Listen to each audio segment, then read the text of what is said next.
Your phone is the worst thing on your handlebars.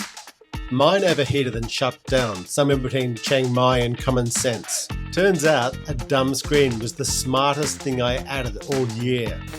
I mean, do these things actually work?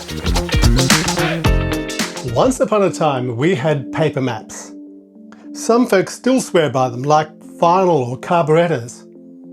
And then came phone mounts. Stick your smartphone on the bars, run Google Maps, and pray it doesn't overheat, fall off, or die of vibrations. And now, we've got these gadgets that run Android Auto or Apple CarPlay. Screens that promise to be smarter, brighter, and make us better navigators. But are they actually an improvement, or just another shiny thing to feed the bottomless pit of motorcycle upgrades? Hi, I'm David from Two Wheels In. For the last year or two, my navigation setup was inventive. Pixel 8 in my pocket, Pixel 5 on the bars. And then the 5 stopped working. Time for a new solution. Enter the Carpuride company. They reached out and offered to send a unit for testing. No strings, no script, just tell it like it is. Which, as you probably noticed, I tend to do anyway. They also said, take your time. And so I did. A full month of real-world riding before turning a camera on. This isn't a desk review. It's a bloke on a bike seeing if a $200 screen can earn its keep. So, what is this thing? Think of it like a dumb screen that borrows your phone's brain. It connects wirelessly via Apple CarPlay or Android Auto and gives you a big display for maps, calls and music. Your phone still does the heavy lifting. The Carpuride just displays the maps. So, why spend more money on a navigation unit? I mean, most of us already have phones, mounts, chargers and cables. Half the time it looks like a Telstra shop exploded on the handlebars. Here's the question. Does a dedicated screen actually earn its rent? Or is it just another fix for a problem we invented? Phones overheat. They dim, crash and turn off right when you actually need them the most. When we travel through Asia, our pixels will just give up. Black screen, too hot, then nothing. Sitting there like a stunned mullet while we're trying to find a turn off in 40-degree sun.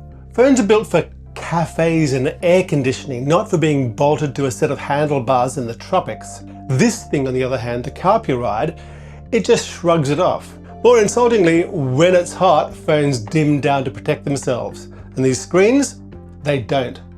They stay bright enough to burn retinas. I've ridden straight into the setting sun, and I could still read every turn.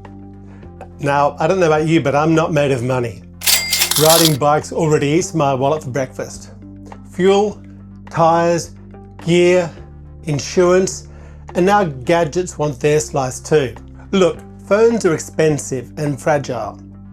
My Pixel 8 cost 1,600 kangaroo dollars. When we were in South India, I fumbled my phone by the road south of Goa.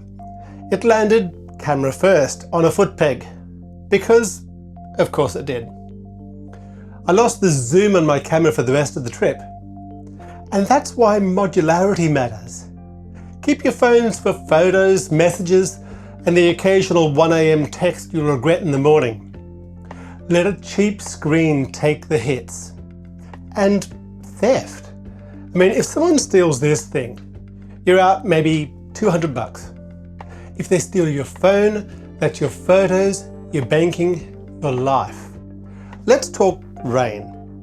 And before you say, but my phone's waterproof, yeah, it is, sort of. It's water resistant, up to a point. And that rating only counts when the ports are sealed and nothing's plugged in. The moment you stick a charging cable in, the seal's broken and the protection goes out the window. Goodbye expensive phone. This thing isn't bulletproof either. It's rated IP67, which in plain English means it's fine in the downpour, don't take it scuba diving. In a solid month of me riding and being caught in the rain, it hasn't missed a beat. Next up, vibrations, and not the good kind. Look, the reason I upgraded from the Pixel 5 to the Pixel 8 was simple. The camera on the 5 died from handlebar vibrations. One day it could focus, and the next day it was shooting impressionist paintings. Yes, look, Quadlock make a low vibration mount, and good on them. They're an Aussie company, so buy them a beer. But even with the dampener, I've seen reports of phones failing. So you can mount a $1,600 phone on the bars, but you're still rolling the dice. This screen has no lenses, no gimbals, nothing to shake apart. The only reports I've found were of odd early unit failure. A dead touchscreen here, a power issue there, and they were all resolved under warranty. Look, for the last month mine's been fine. And if it ever isn't, I'm out a couple of $100. Not my main camera, my photos, my banking app and so forth. Now this is where this little screen really earns its keep. No fumbling with unlocking screens or restarting apps after every servo stop. It boots, it connects, it's ready. My phone stays in my pocket doing phone things. Now for navigation I use Osmand. It lets me preset routes, drop favourite spots, the whole lot. The Carpuride mirrors it perfectly, and I can poke at it with gloves on without having to look like I'm performing heart surgery through a visor. Power's simple too. Hardwire it to the battery with an inline fuse or run a solid USB-C feed if you've got one handy. Alright, now before we all start buying navigation mounts, let's be honest. Phones still do some things better. This is what they don't tell you in the marketing. Phones are powerful, familiar, and when the weather's kind, they're brilliant little navigators. So here's the other side of the story. What the humble mobile phone still does better than a fancy Bluetooth box. Navigation on the Carpuride drains phone batteries faster than my ex-girlfriend drained my will to live. On a full charge, I get maybe 4 hours of navigation before the Pixel starts dying. And that's not so fine if you're halfway through a long ride. So yes, I need to charge the phone on the bike. I usually tuck mine into the tank bag and feed it power from the bike's USB or from a battery brick if I'm being lazy. The Carpuride's sort of a puzzle the first time you set it up. The manual's these tiny 8 pages, printed in the sort of font that you need a jeweler's loupe to read. And some of it's out of date. You don't even need to download the Android Auto app anymore, but it still tells you to. So yeah, there's a little bit you need to work out for yourself. Look, you already own a phone. You don't need this thing, but you don't need a bike either. Buying a Carpuride means spending more money on something that you technically already have. It's not essential, it's convenient. And how much that's worth to you? Well, that's between you and your wallet. One last thing, mounting. A Quadlock, click, twist, done. It's quick, it's neat, and you can yank it off in 2 seconds when you duck into a cafe. The Carpuride's a bit more old school. You line up the ball mount, tighten the collar, tweak the angle, the whole polite dance every time you put it on. It's not a deal breaker, but it's definitely not a grab and go setup. So you've got options here. Let's run through them. Paper maps for the purists, the romantics and the masochists. Your phone, brilliant when it behaves, but it overheats, dims and shakes itself silly.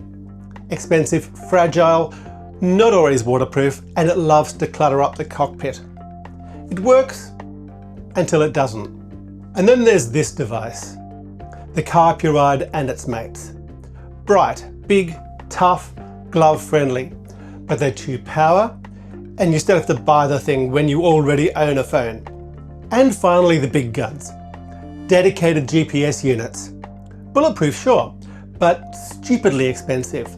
Locked into their own map systems, and even the lifetime updates can end whenever the manufacturer decides the device's life is over. So, which one's right for you? Honestly, that's up to you. If you're one of the Sunday cafe crowd, keep the phone. It'll do the job. And you can still post the latte photo when you get there. But if you're out in 40-degree heat, 600 k's from home, this screen starts to feel worth its weight. It's not perfect, but neither's my wiring, and it's always done the job. Carpuride gave me the code 2 wheels in for 30% off. Use it if this convinced you to ditch your phone. Ride what works for you. Everything else is just farkle.